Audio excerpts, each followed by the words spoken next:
Incretin Physiology, GLP-1 and GIP. Incretins are gut-derived hormones released after food intake that enhance insulin secretion and help regulate blood glucose. There are two main incretin hormones. The first hormone is GLP-1, which stands for glucagon-like peptide 1. It is released from intestinal L cells after a meal. These cells are mainly located in the distal small intestine and colon. When nutrients enter the gut, GLP-1 is secreted into the bloodstream and helps enhance insulin secretion in a glucose-dependent manner. The second major incretin hormone is GIP, or glucose-dependent insulinotropic peptide. It is released from intestinal K cells after a meal, primarily from the proximal small intestine. Like GLP-1, GIP stimulates insulin release when blood glucose levels rise. An important point to remember is that both hormones are secreted from intestinal cells in response to nutrient ingestion. They then act on the pancreas to modulate glucose homeostasis, helping the body maintain normal blood glucose levels after eating. Actions of incretins. First, incretins stimulate insulin secretion. They increase glucose-dependent insulin secretion from pancreatic beta cells. The term glucose-dependent is important because insulin release is enhanced only when blood glucose levels are elevated, reducing the risk of hypoglycemia. Second, incretins suppress glucagon by inhibiting glucagon secretion from pancreatic alpha cells. Since glucagon normally increases hepatic glucose production, its suppression helps lower blood glucose levels after meals. Third, incretins delay gastric emptying. By slowing the movement of food from the stomach into the intestine, they reduce the postprandial glucose rise, leading to smoother glucose control. Finally, incretins increase satiety. They promote a feeling of fullness and reduce overall food intake, which can contribute to weight reduction. The incretin effect.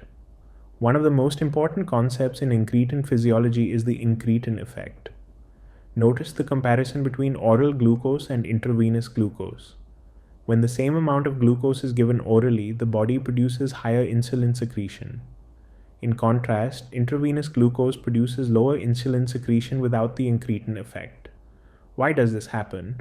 When glucose enters the gastrointestinal tract, it causes the release of incretin hormones from the gut, which stimulate additional insulin release.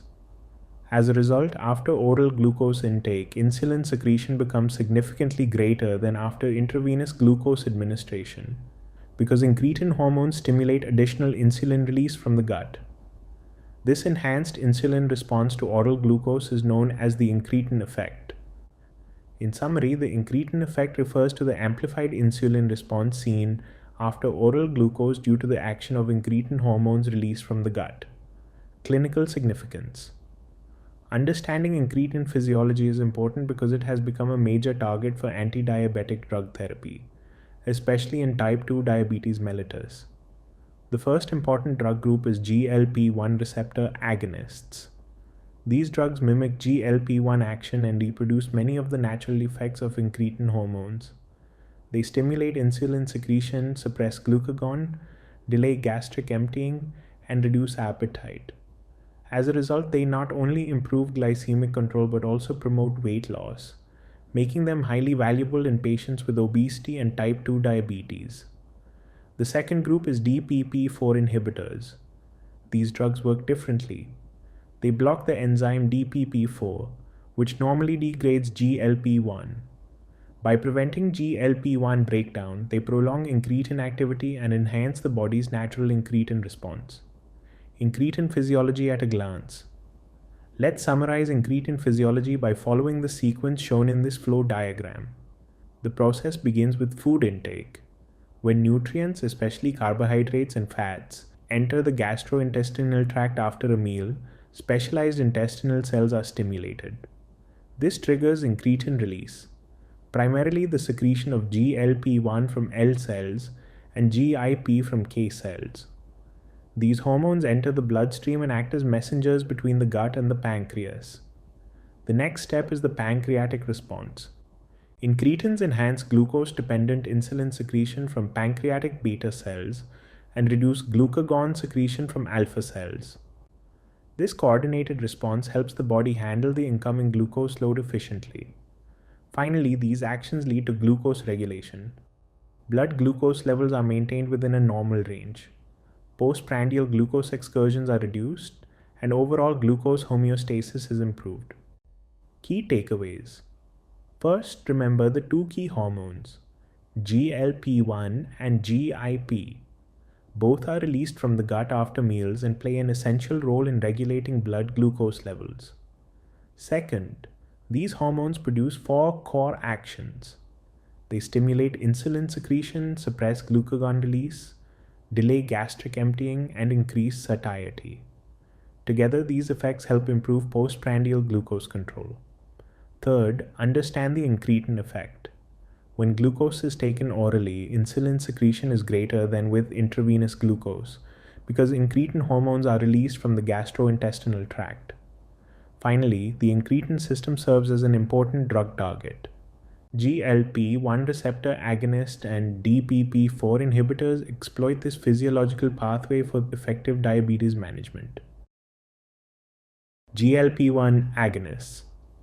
GLP-1 receptor agonists are antidiabetic drugs that mimic the action of glucagon like peptide 1, an incretin hormone released from the intestine after meals. Key examples include Exenatide, Liraglutide, Dulaglutide, Semaglutide, and Exenatide. These agents share a common mechanism but differ in dosing frequency, route of administration, and clinical indications.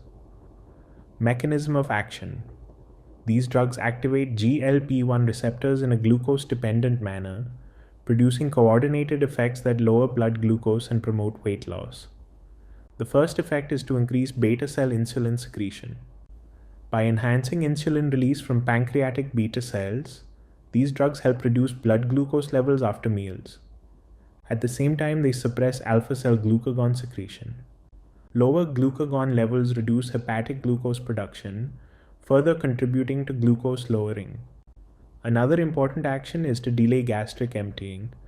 Food leaves the stomach more slowly, resulting in a slower absorption of glucose and a smaller postprandial glucose rise. Finally, GLP-1 receptor agonists increase satiety, producing a feeling of fullness and reducing food intake. This contributes significantly to weight loss.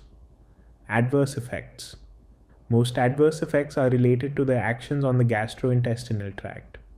Among the common adverse effects, the most frequently reported are nausea, vomiting, and diarrhea. These symptoms are usually mild to moderate and often improve as treatment continues. Another common effect is decreased appetite, which contributes to the weight loss seen with these drugs. Pancreatitis is a rare but serious adverse effect. Patients should be advised to report severe persistent abdominal pain promptly. Injection site reactions may occur because many GLP-1 receptor agonists are administered subcutaneously. Although these drugs have a low intrinsic risk of hypoglycemia, the risk increases when they are combined with insulin or sulfonylureas, and dose adjustment may be necessary.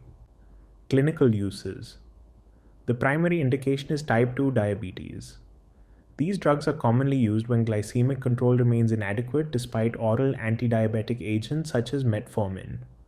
They are often combined with other antidiabetic drugs to achieve better glucose control, while maintaining a low risk of hypoglycemia. A second major use is obesity and weight management. Drugs such as Liraglutide and Semaglutide reduce appetite, increase satiety, and promote significant weight loss. Because of these effects, they are approved for weight reduction even in some patients without diabetes. Another important benefit is cardiovascular risk reduction. Clinical studies have shown that Liraglutide, Semaglutide, and Dulaglutide reduce major cardiovascular events in high-risk patients with type 2 diabetes. Administration routes. The most common route is subcutaneous injection. Most agents in this class are administered into the abdomen, thigh, or upper arm. An important recent development is the availability of an oral tablet formulation. Oral semaglutide is currently the only non-injectable option among GLP-1 receptor agonists. This provides an alternative for patients who are reluctant to use injections. Dosing frequency. At one end of the spectrum is twice daily dosing. represented by Exenatide immediate release. Because of its shorter duration of action, it requires administration twice each day. The next category is once daily dosing, which includes Liraglutide and Exenatide. These agents provide sustained GLP-1 receptor activation throughout the day with a single daily injection.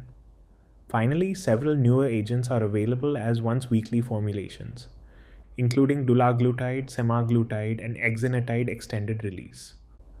Their prolonged duration of action allows effective glycemic control with just one injection per week.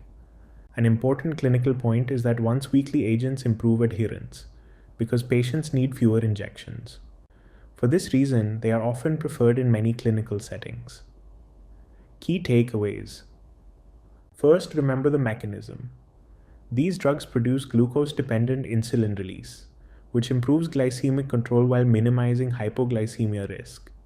They also cause glucagon suppression, delayed gastric emptying, and increased satiety, all of which contribute to better glucose regulation and weight reduction. Next is safety.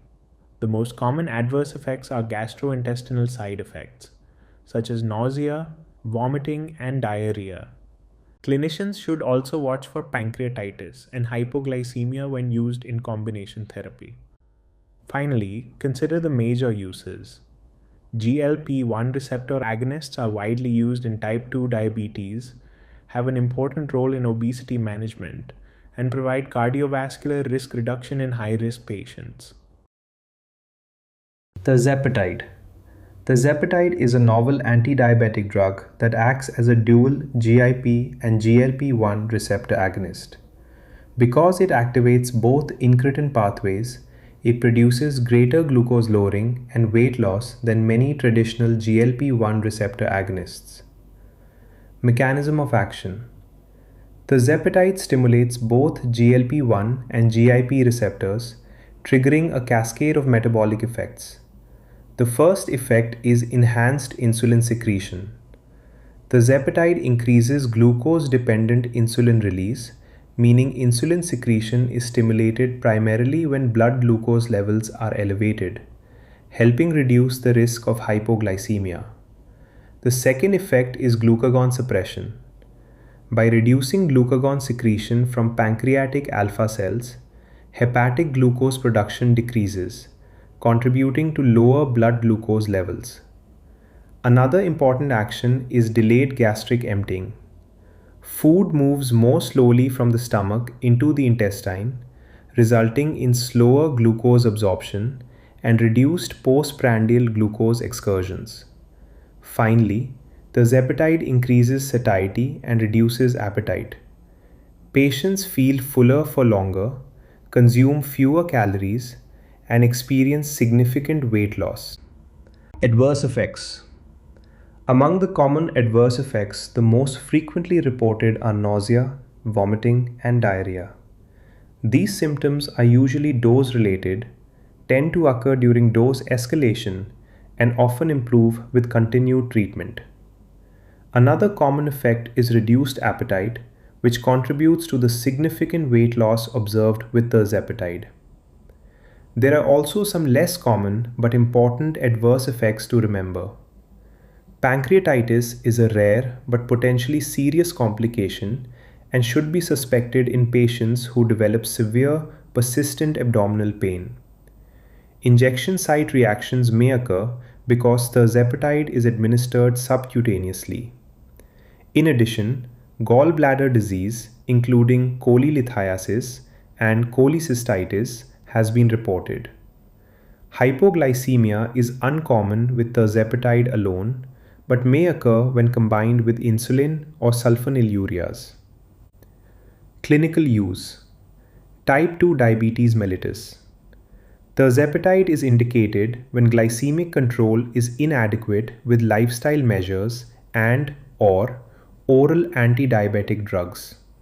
One of the major advantages of tirzepatide is its ability to produce substantial reductions in multiple measures of glycemic control. It significantly lowers HbA1c, which reflects average blood glucose over the preceding 2 to 3 months and is a key marker of long-term diabetes control. In addition, Tirzepatide reduces fasting glucose, helping improve baseline blood sugar levels and lowers postprandial glucose, thereby controlling the glucose rise that occurs after meals. Clinical use: obesity and weight management. Another major clinical use of Tirzepatide is obesity and weight management. In fact, it is considered one of the most effective pharmacologic treatments for obesity currently available. The remarkable weight loss produced by Tirzepatide is primarily due to two mechanisms. First, it causes appetite suppression, helping patients feel less hungry throughout the day. Second, it leads to reduced caloric intake by increasing satiety, so patients feel full sooner and eat smaller meals. These effects are a direct consequence of its dual incretin action on GLP-1 and GIP receptors, which influence appetite regulation and energy balance. An important clinical point to remember is that Tirzepatide can be used in overweight or obese patients with or without type 2 diabetes. Therefore, its benefits extend beyond glucose control and include significant and sustained weight reduction. Clinical use: cardiometabolic risk reduction. Beyond its effects on glucose control and weight loss, Tirzepatide may also contribute to cardiometabolic risk reduction. This is important because patients with obesity and type 2 diabetes often have multiple cardiovascular risk factors. One major benefit is a reduction in body weight, with many patients experiencing significant and sustained weight loss. Tirzepatide also improves blood pressure, producing measurable reductions in both systolic and diastolic blood pressure. In addition, favorable changes are seen in the lipid profile, including improvements in cholesterol and triglyceride levels. At the same time, Tirzepatide provides durable glycemic control with sustained reductions in HbA1c and fasting glucose. Together, improvements in body weight, blood pressure, lipid profile, and glycemic control may help reduce overall cardiovascular risk in high-risk patients. Key takeaways. The first point is the dual agonist advantage. Tirzepatide activates both GIP and GLP-1 receptors, allowing it to target two incretin pathways simultaneously. This dual mechanism contributes to superior metabolic outcomes, including greater glucose lowering and weight loss compared with many traditional incretin-based therapies. The second point is its broad clinical utility. Tirzepatide is effective across multiple clinical settings, including type 2 diabetes, obesity, and cardiometabolic risk reduction. This makes it a versatile therapeutic option for patients with complex metabolic disease. Finally, consider its manageable safety profile. Gastrointestinal side effects such as nausea, vomiting, and diarrhea are common, but are usually manageable and often improve over time. However, rare serious risks, including pancreatitis and gallbladder disease, require appropriate monitoring. Gliptins, DPP-4 inhibitors. They are the oral antidiabetic drugs that improve glycemic control by increasing endogenous incretin hormone activity, making them an important treatment option in type 2 diabetes mellitus. The Gliptin family. 6 key agents in this class include sitagliptin, vildagliptin, saxagliptin, linagliptin, alogliptin, and teneligliptin. Mechanism of action. DPP-4 inhibitors block the enzyme dipeptidyl peptidase 4, which normally degrades incretin hormones such as GLP-1 and GIP. What happens when DPP-4 is blocked? The first step is that incretin levels rise. Normally, the DPP-4 enzyme rapidly breaks down incretin hormones such as GLP-1 and GIP. When DPP-4 is inhibited, these hormones remain active for longer. As incretin levels increase, insulin secretion increases. Importantly, this occurs in a glucose-dependent manner, meaning insulin release is enhanced primarily when blood glucose levels are elevated. At the same time, glucagon secretion decreases. Lower glucagon levels reduce the liver's production of glucose. As a result, hepatic glucose output decreases, helping lower blood glucose levels.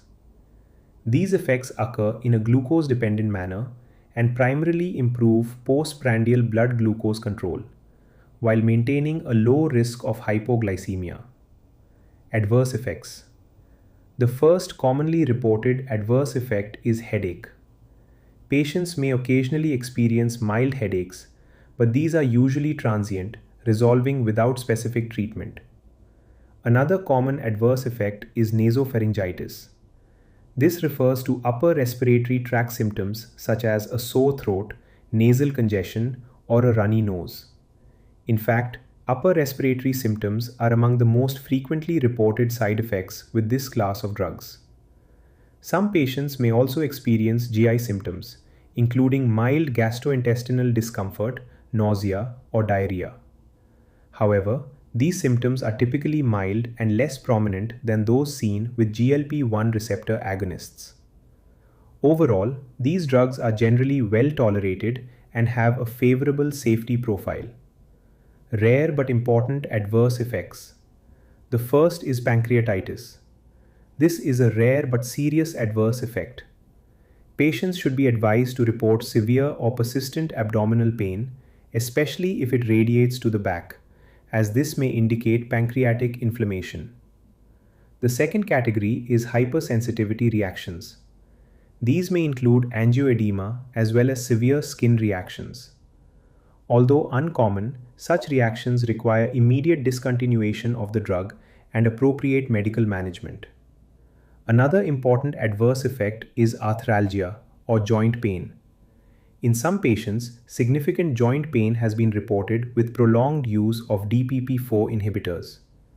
Symptoms usually improve after stopping the medication. Cardiac safety note. Overall, DPP-4 inhibitors are considered cardiovascularly safe, meaning they do not increase major adverse cardiovascular events. But they do not provide the cardiovascular benefits seen with GLP-1 receptor agonists or SGLT2 inhibitors. Clinical studies have shown that saxagliptin may increase the risk of heart failure hospitalization in susceptible patients. For this reason, it should be used with caution in individuals who already have heart failure or significant cardiac conditions. Clinical uses. Their primary indication is type 2 diabetes mellitus. These drugs can be used as monotherapy in patients who cannot tolerate metformin. More commonly, they are used in combination with other antidiabetic agents such as metformin, SGLT2 inhibitors, sulfonylureas, or insulin to achieve better glycemic control.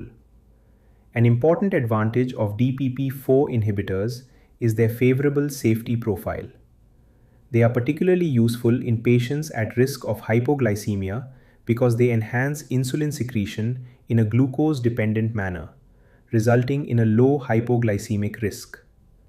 DPP-4 inhibitors are generally well tolerated, easy to administer as oral tablets, and are largely weight neutral, making them a practical option for older adults. Key advantages at a glance. The first advantage is low hypoglycemia risk. Because these drugs work through a glucose-dependent action, they enhance insulin secretion only when blood glucose levels are elevated. As a result, hypoglycemic episodes are uncommon when DPP-4 inhibitors are used alone. The second advantage is that they are weight neutral. Unlike some antidiabetic drugs, they do not cause significant weight gain, making them a useful option for overweight patients who wish to avoid additional weight-related complications. Another important benefit is that they are elderly friendly. DPP-4 inhibitors are generally well tolerated in older individuals, even those with multiple comorbidities, and have a favorable safety profile. Finally, they offer excellent combination versatility. They are compatible with multiple antidiabetic drug classes, including metformin, SGLT2 inhibitors, sulfonylureas, and insulin. Summary: the first key concept is these drugs inhibit the DPP4 enzyme, thereby preserving GLP-1 and GIP. As incretin levels increase, they promote glucose-dependent insulin release, improving glycemic control while minimizing the risk of hypoglycemia. The second point is their safe profile. DPP4 inhibitors have a low hypoglycemia risk, are generally weight neutral, and are considered elderly friendly, making them particularly useful in older patients and those with multiple comorbidities. Finally, remember what to watch for. Although uncommon, clinicians should remain alert for pancreatitis, arthralgia, and the potential cardiac risk with saxagliptin in susceptible patients. SGLT2 inhibitors, Gliflozins. They are oral antidiabetic drugs that lower blood glucose by increasing urinary glucose excretion, independent of insulin. Key examples include dapagliflozin, empagliflozin, canagliflozin, ertugliflozin, and remogliflozin. All five agents share the same core mechanism with differences in clinical indications and safety profiles. Mechanism of action. Now let's understand the mechanism of action of SGLT2 inhibitors step by step. The first step is to block SGLT2. These drugs inhibit the sodium glucose cotransporter 2 or SGLT2 located in the proximal tubules of the kidney. Under normal conditions, this transporter reabsorbs most of the filtered glucose back into the bloodstream. When SGLT2 is blocked, the next effect is to reduce glucose reabsorption.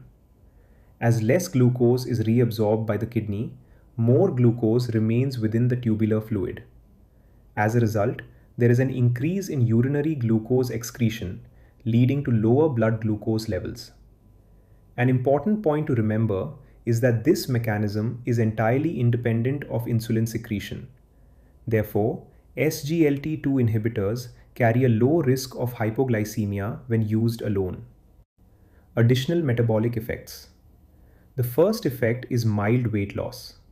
Because these drugs increase urinary glucose excretion, patients lose calories through glycosuria.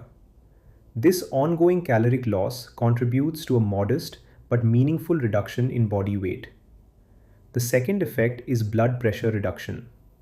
The increased glucose excretion creates an osmotic effect, drawing water into the urine and producing osmotic diuresis. This leads to a modest but clinically meaningful decrease in blood pressure, particularly systolic blood pressure. Common adverse effects. The most common adverse effect is genital fungal infections. Because glucosuria creates a glucose-rich environment, Candida organisms can grow more easily, leading to genital candidiasis, particularly in susceptible individuals. Another important adverse effect is urinary tract infections. Increased urinary glucose may promote bacterial growth and increase the risk of urinary infections in some patients. Patients may also experience polyuria or increased urine output. This occurs because glucose in the urine draws water with it, producing osmotic diuresis. As a result, patients may notice more frequent urination and increased thirst. Serious side effects. The first is hypotension. Because SGLT2 inhibitors cause osmotic diuresis, patients lose both glucose and water in the urine. This can lead to volume depletion and low blood pressure, particularly in elderly patients and those already receiving diuretics. The second important complication is euglycemic diabetic ketoacidosis. This is a rare but potentially life-threatening condition in which ketoacidosis occurs despite near normal blood glucose levels. Because glucose may not be markedly elevated, the diagnosis can easily be missed. Another concern is the risk of amputation, which has been reported particularly with canagliflozin. Therefore, caution is advised in patients with peripheral vascular disease, diabetic foot disease, or poor lower limb circulation. Clinical uses: Type 2 diabetes. SGLT2 inhibitors are effective glucose-lowering drugs that can be used either as monotherapy or in combination with other antidiabetic agents. As monotherapy, they may be considered in patients who cannot tolerate first-line therapies such as metformin. More commonly, however, they are used in combination with other antidiabetic drugs, including metformin, DPP4 inhibitors, GLP-1 receptor agonists, insulin, and other treatment regimens to achieve better glycemic control. Heart failure and kidney protection. Beyond glucose lowering, one of the most important benefits of SGLT2 inhibitors is heart failure and kidney protection. Let us first consider heart failure. Clinical trials have shown that SGLT2 inhibitors reduce hospitalization and mortality, making them valuable not only in patients with diabetes, but even in non-diabetic patients with heart failure. This benefit is now considered one of the major reasons these drugs are widely recommended in modern cardiovascular guidelines. The second important benefit is in chronic kidney disease. SGLT2 inhibitors help slow the progression of both diabetic and non-diabetic kidney disease. They reduce intraglomerular pressure, decrease albuminuria, and help preserve kidney function over time. This kidney protective effect is clinically significant because it can delay the need for dialysis and reduce long-term renal complications. Cardiovascular and obesity benefits. In patients with obesity or established cardiovascular disease, these drugs provide two important advantages. The first is weight reduction. By promoting glucose excretion in the urine, SGLT2 inhibitors cause a loss of calories, a phenomenon known as caloric glycosuria. As a result, patients experience a modest but sustained loss of body weight, which can contribute to improved metabolic health. The second major benefit is cardiovascular protection. Large clinical trials have demonstrated a reduced risk of major adverse cardiovascular events, particularly in high-risk patients. This includes benefits such as fewer cardiovascular complications and improved long-term outcomes. Summary: SGLT2 inhibitors at a glance. First, remember their mechanism. These drugs block SGLT2 transporters in the proximal renal tubule, leading to glycosuria or urinary glucose excretion. As excess glucose is lost in the urine, blood glucose levels fall. Importantly, this action is independent of insulin, which explains their low risk of hypoglycemia when used alone. Next, be aware of the key risks. Common concerns include candida infections, urinary tract infections, and euglycemic diabetic ketoacidosis, a rare but potentially serious complication. Also remember the reported amputation risk with canagliflozin, particularly in susceptible patients. Finally, think beyond diabetes. SGLT2 inhibitors provide proven benefits in heart failure, chronic kidney disease, obesity, and cardiovascular disease, making them one of the most important drug classes in modern medicine. Metformin, the first-line oral anti-diabetic drug for type 2 diabetes mellitus, a biguanide that works without stimulating insulin secretion.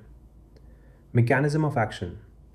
The most important action of metformin is that it reduces gluconeogenesis in the liver, which is the primary mechanism responsible for its glucose-lowering effect.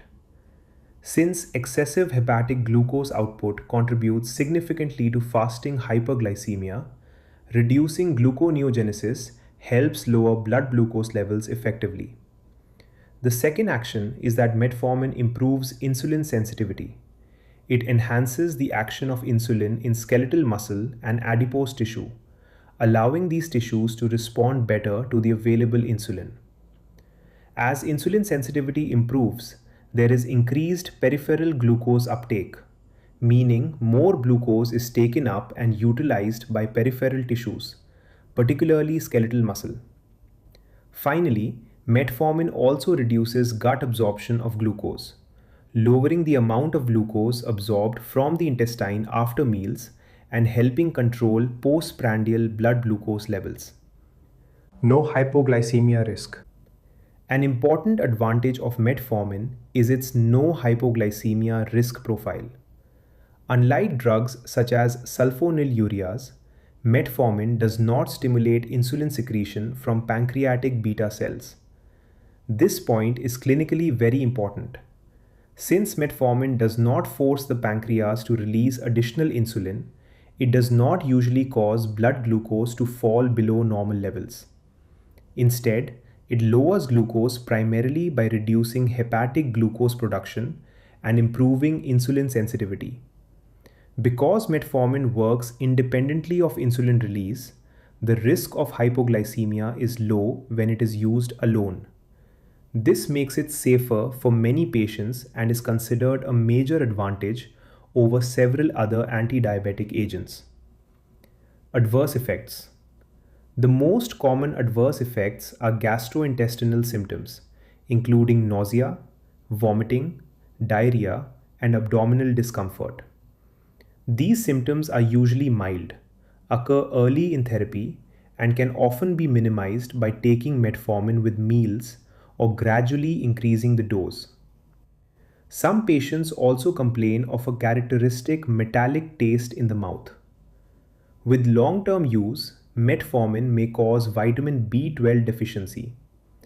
Therefore, periodic monitoring should be considered, especially in patients who develop anemia or peripheral neuropathy.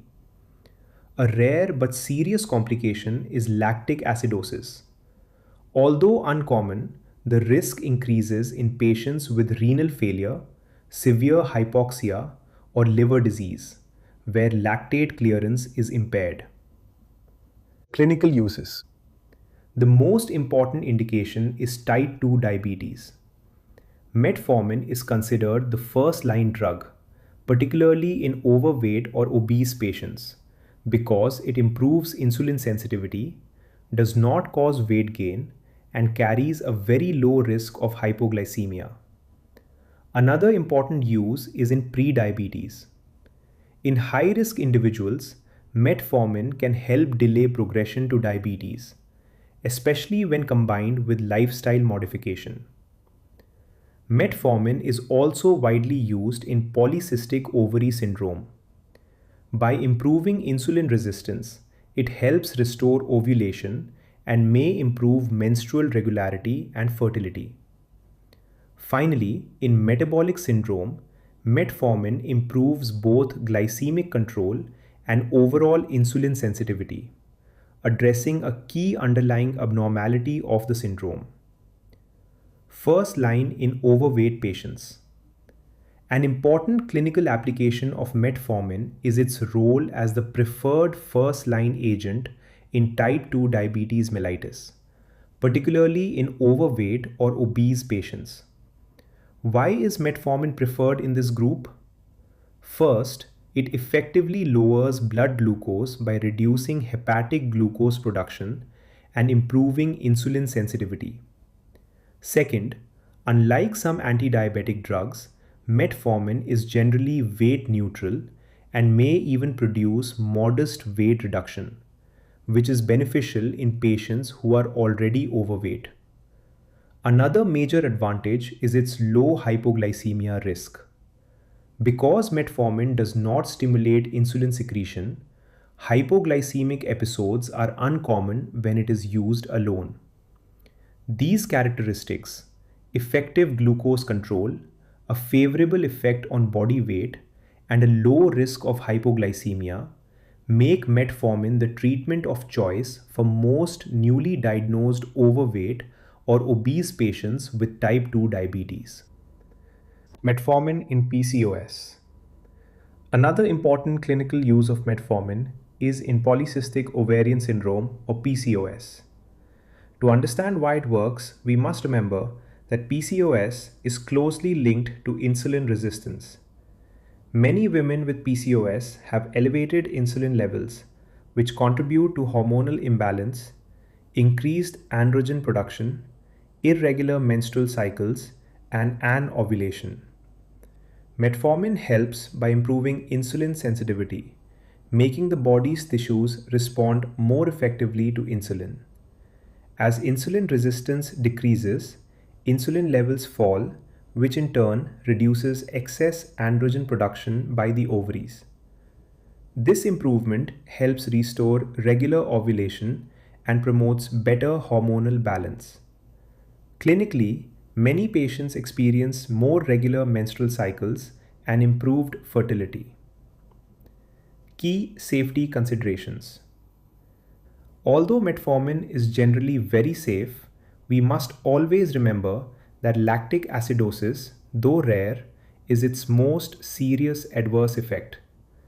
Certain clinical conditions increase this risk and should be assessed before prescribing the drug. The first is renal failure. Because metformin is eliminated through the kidneys, reduced clearance can lead to drug accumulation and increase the risk of lactic acidosis. The second condition is severe hypoxia. In conditions such as severe heart failure, shock, or respiratory failure, impaired oxygenation increases lactate production and worsens lactate metabolism. Another important consideration is liver disease. The liver plays an important role in lactate metabolism. When hepatic function is impaired, decreased hepatic lactate clearance can elevate the risk of lactic acidosis.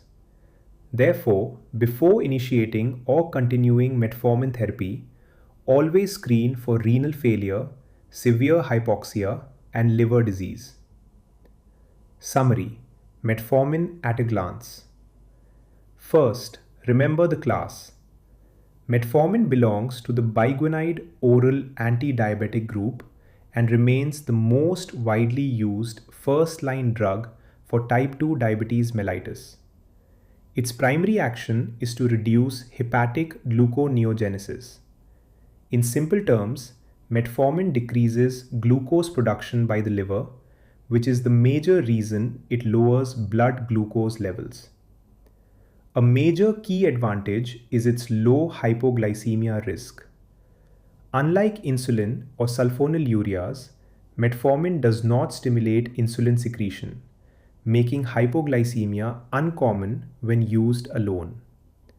Finally, remember the serious risk: lactic acidosis. Although rare, it is the most important adverse effect and is more likely in patients with renal failure, severe hypoxia, or significant liver disease. Sulfonylureas.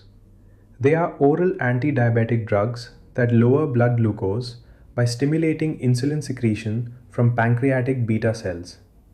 Examples include glimepiride, glipizide, gliburide, and gliclazide.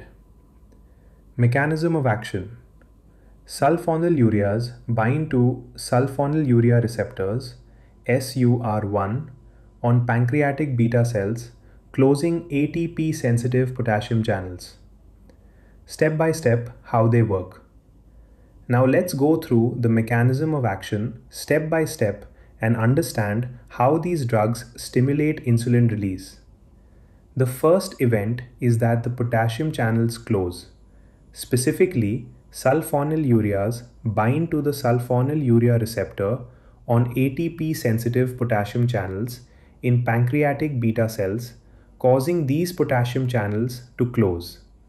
Once the potassium channels close, potassium can no longer leave the cell. This leads to membrane depolarization, which triggers the next step. The calcium channels open.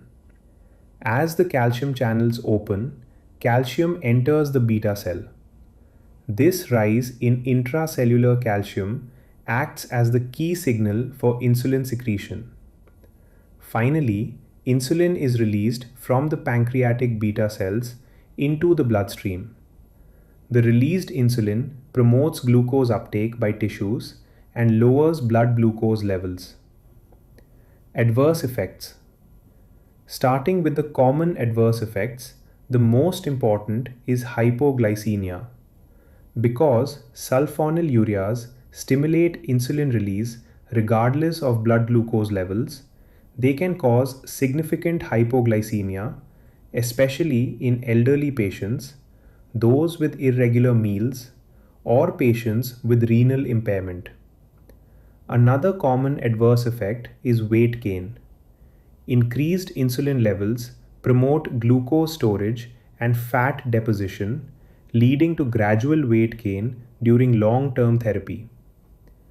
Moving to other adverse effects, some patients experience gastrointestinal upset, including nausea or abdominal discomfort. Skin rash or allergic reactions may occur due to hypersensitivity. Rarely, hematological reactions such as leukopenia can develop. Clinical uses. They are effective only in patients who still have functional pancreatic beta cells because their action depends on stimulating insulin secretion. When are they used? The most important indication is type 2 diabetes. These drugs are used when diet and exercise alone are insufficient to achieve adequate glycemic control. By stimulating insulin release from functioning pancreatic beta cells, they help reduce blood glucose levels effectively. They may be used alone when metformin is not tolerated. Some patients cannot take metformin because of contraindications or adverse effects. In such cases, sulfonylureas may be used as monotherapy to improve glycemic control. Sulfonylureas are frequently used in combination therapy. They are often combined with metformin, DPP-4 inhibitors, SGLT2 inhibitors, or insulin when a single drug is unable to achieve target blood glucose levels. Combination partners. The most common combination partner is metformin. This combination is widely used because metformin reduces hepatic glucose production and improves insulin sensitivity, while sulfonylureas increase insulin secretion. Together, they provide complementary glucose-lowering effects. Another useful combination is with DPP-4 inhibitors. These drugs work through the incretin pathway, enhancing glucose-dependent insulin release and helping improve glycemic control with a complementary mechanism. Sulfonylureas may also be combined with SGLT2 inhibitors. In this combination, increased renal glucose excretion produced by SGLT2 inhibitors is paired with beta cell stimulation from sulfonylureas, resulting in additional blood glucose reduction. Finally, sulfonylureas can be used with insulin in patients requiring more intensive glycemic control. However, because both therapies can lower glucose significantly, careful monitoring for hypoglycemia is essential. Key limitations. Sulfonylureas work by stimulating insulin release from functional pancreatic beta cells. Therefore, sulfonylureas are ineffective in patients who lack functional pancreatic beta cells. In such individuals, they cannot increase insulin secretion because no meaningful beta cell function remains. This explains why sulfonylureas are unsuitable for type 1 diabetes mellitus, where autoimmune destruction of beta cells results in absolute insulin deficiency. They are also less effective in late-stage type 2 diabetes when significant beta cell exhaustion has occurred. Summary. Let us conclude with a quick summary of sulfonylureas. First, remember the class. Sulfonylureas are oral antidiabetic drugs that act as insulin secretagogues, meaning they lower blood glucose by stimulating insulin release from pancreatic beta cells. Next, recall the mechanism. These drugs close potassium channels, causing membrane depolarization. This opens calcium channels, leading to calcium influx and ultimately insulin release. The most important key risk is hypoglycemia, which is the hallmark adverse effect of this class. Weight gain is another common concern due to increased insulin activity. Regarding use, sulfonylureas are indicated in type 2 diabetes mellitus with functional beta cells. They may be used as monotherapy or as part of combination therapy with other antidiabetic agents. Pioglitazone. It is an oral antidiabetic drug of the thiazolidinedione class used in the management of type 2 diabetes mellitus. Mechanism of action. Pioglitazone acts by activating peroxisome proliferator activated receptor gamma, a nuclear receptor found in adipose tissue, muscle, and liver. PPAR gamma activation is the central mechanism driving all downstream metabolic effects. What PPAR gamma activation does? Activation of PPAR gamma primarily improves insulin sensitivity in skeletal muscle and adipose tissue, allowing the body to respond more effectively to insulin. This leads to increased glucose uptake by peripheral tissues and lower blood glucose levels. At the same time, PPAR gamma activation reduces hepatic glucose production and improves lipid metabolism by lowering circulating free fatty acids, which further enhances insulin responsiveness. The overall result is improved insulin action and reduced blood glucose levels, making thiazolidinediones important insulin sensitizers for patients with insulin resistance. Adverse effects. Starting with the common adverse effects, the first is weight gain. This occurs because PPAR gamma activation promotes adipogenesis, leading to an increase in fat mass. Although insulin sensitivity improves, patients may notice gradual weight gain during therapy. Another common effect is edema. These drugs can cause fluid retention, resulting in peripheral swelling, especially around the ankles and legs. Moving to the important or serious adverse effects. One major concern is heart failure. Because fluid retention can worsen cardiac workload, thiazolidinediones may exacerbate existing heart failure and should be used cautiously in susceptible patients. Another important risk is bone fractures, with an increased fracture risk reported particularly in women, especially with long-term use. Finally, there has been concern regarding bladder cancer.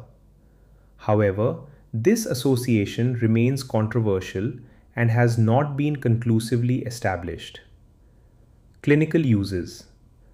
The most important indication is type 2 diabetes mellitus, especially in patients where insulin resistance is prominent.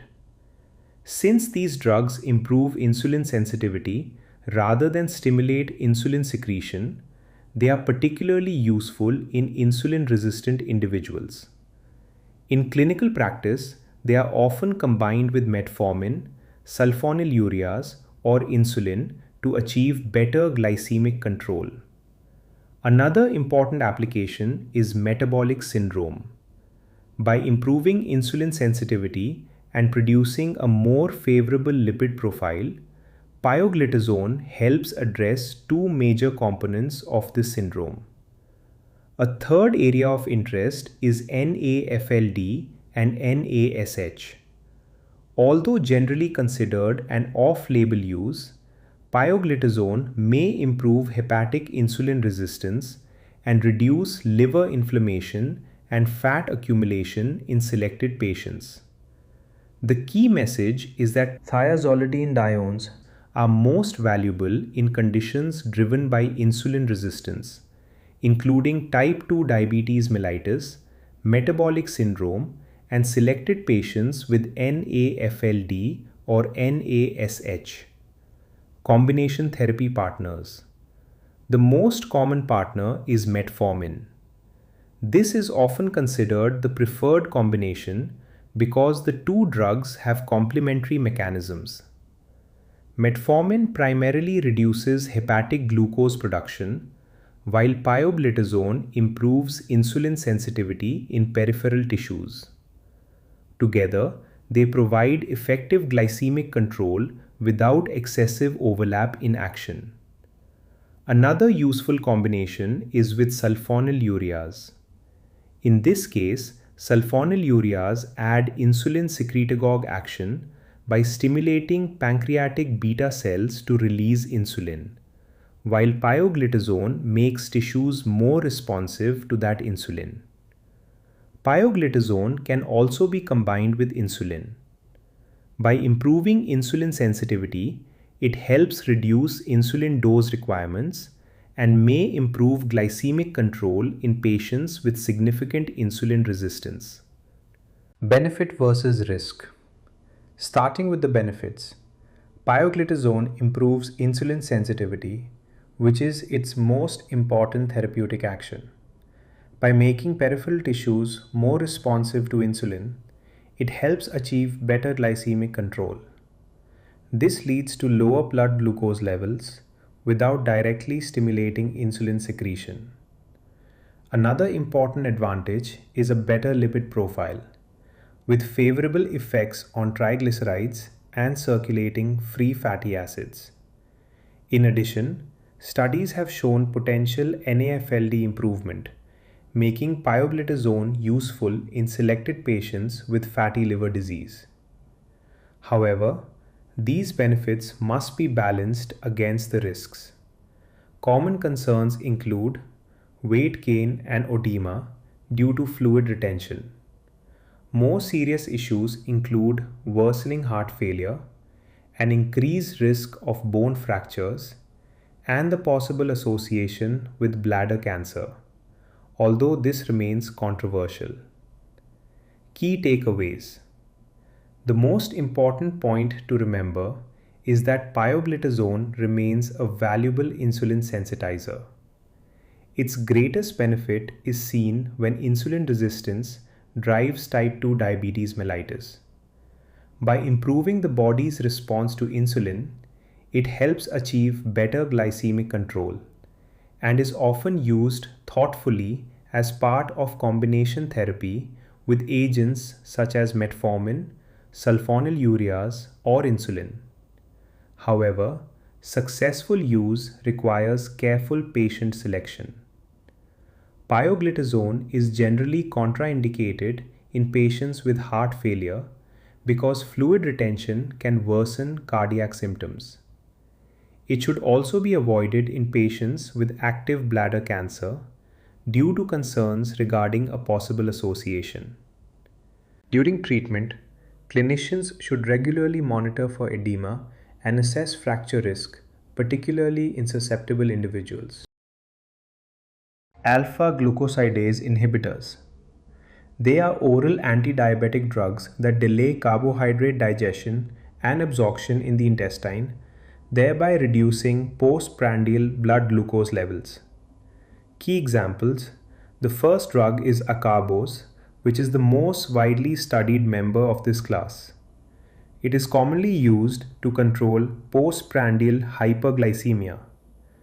An important point to remember is that it may cause rare liver enzyme elevation, so liver function monitoring may be considered during long-term therapy.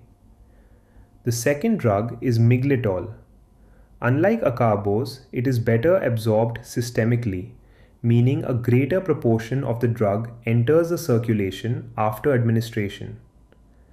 The third drug is voglibose, which is commonly used in Asian clinical practice, particularly in countries where postprandial glucose control is emphasized.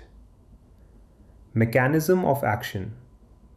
Alpha-glucosidase inhibitors target enzymes in the brush border of the small intestine, blocking carbohydrate breakdown at the source. How they work.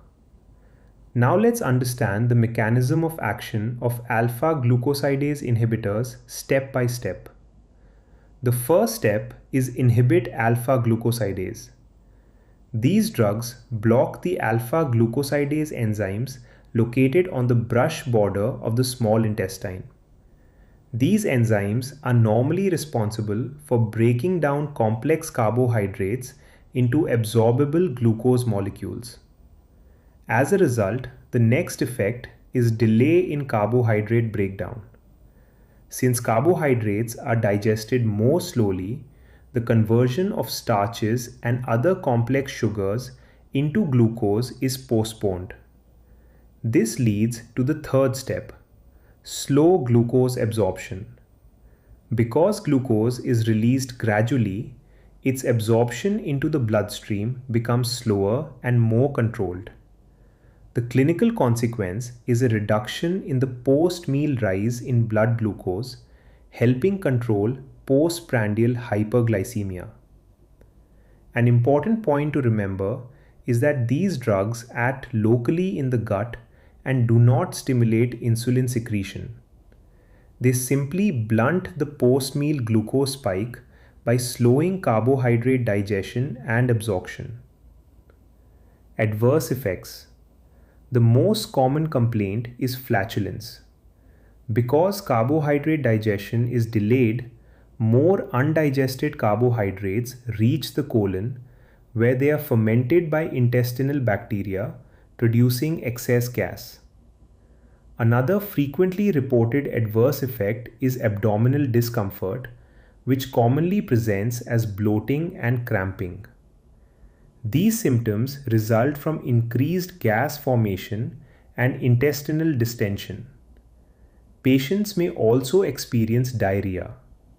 This occurs because undigested carbohydrates remain within the intestinal lumen and undergo bacterial fermentation, drawing water into the bowel and increasing stool frequency.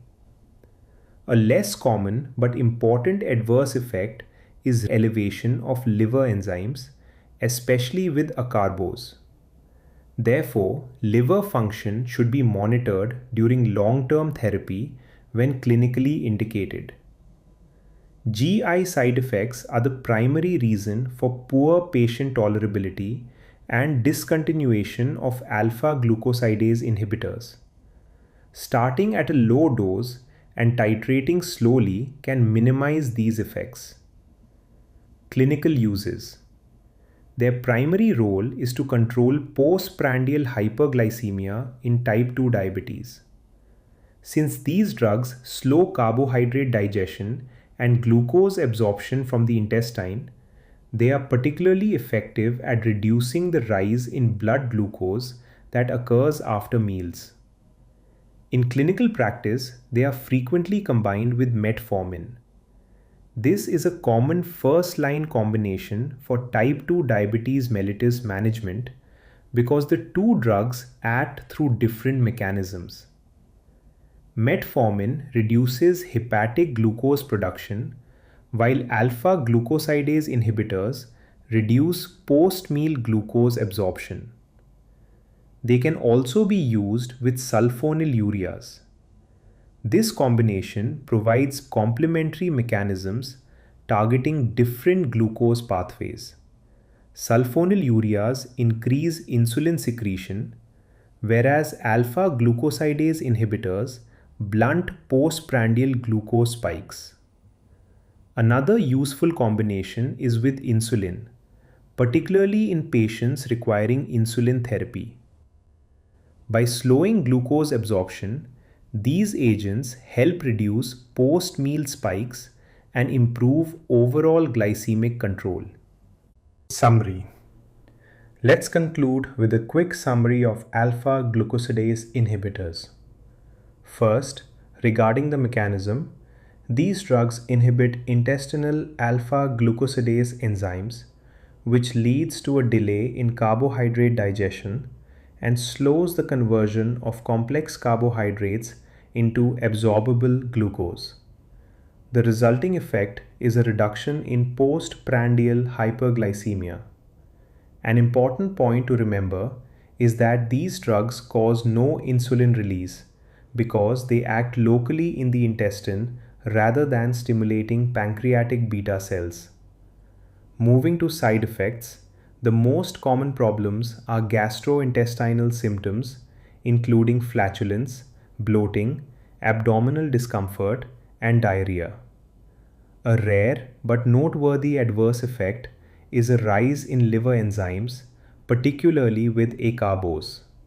Finally, these agents are commonly used in combinations with metformin, sulfonylureas, or insulin, providing complementary mechanisms for improved glycemic control. Classification of antidiabetic drugs based on effect on body weight. Not all antidiabetic drugs affect body weight in the same way.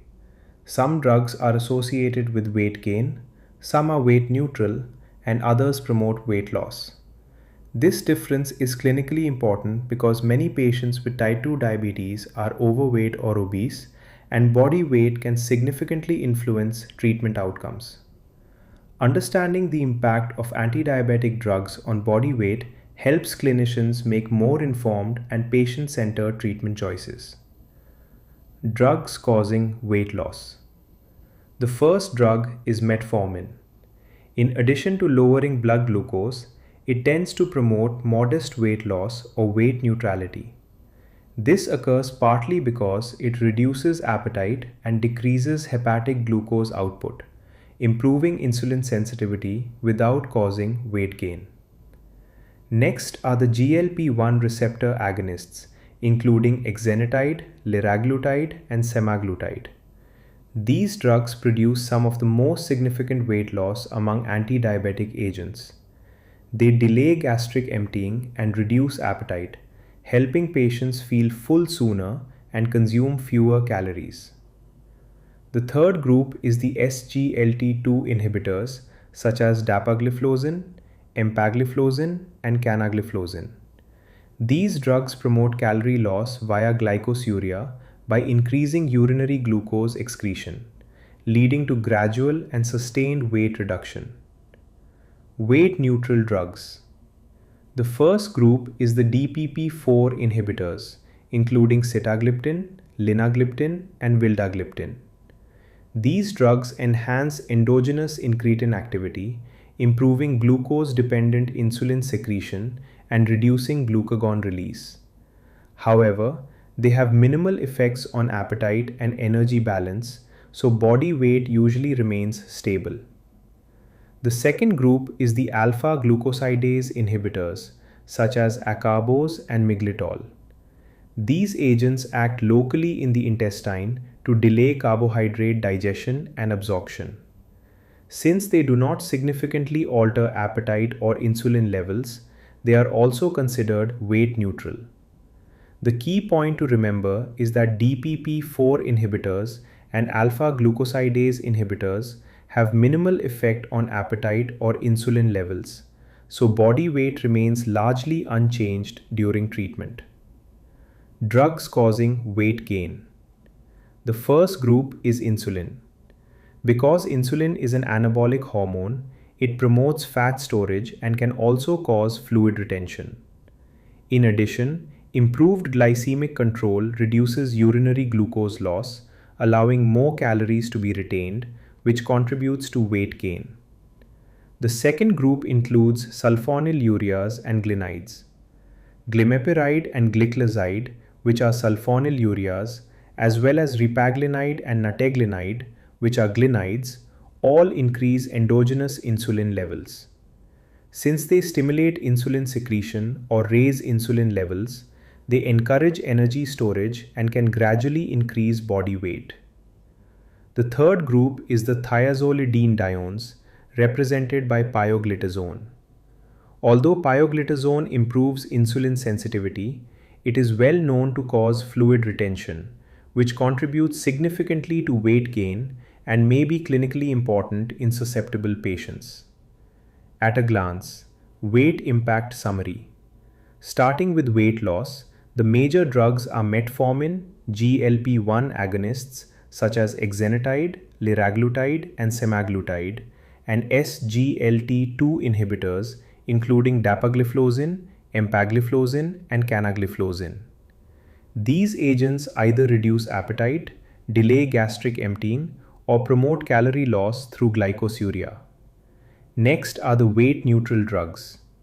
This group includes DPP-4 inhibitors such as sitagliptin, linagliptin, and vildagliptin, as well as alpha-glucosidase inhibitors like acarbose and miglitol. These drugs have minimal effects on appetite and body weight generally remains unchanged. Finally, the weight gain category includes insulin, sulfonylureas such as glimepiride and gliclazide, glinides including ripaglinide and nateglinide, and thiazolidinediones represented by pioglitazone. These drugs increase insulin action, promote fat storage, or cause fluid retention.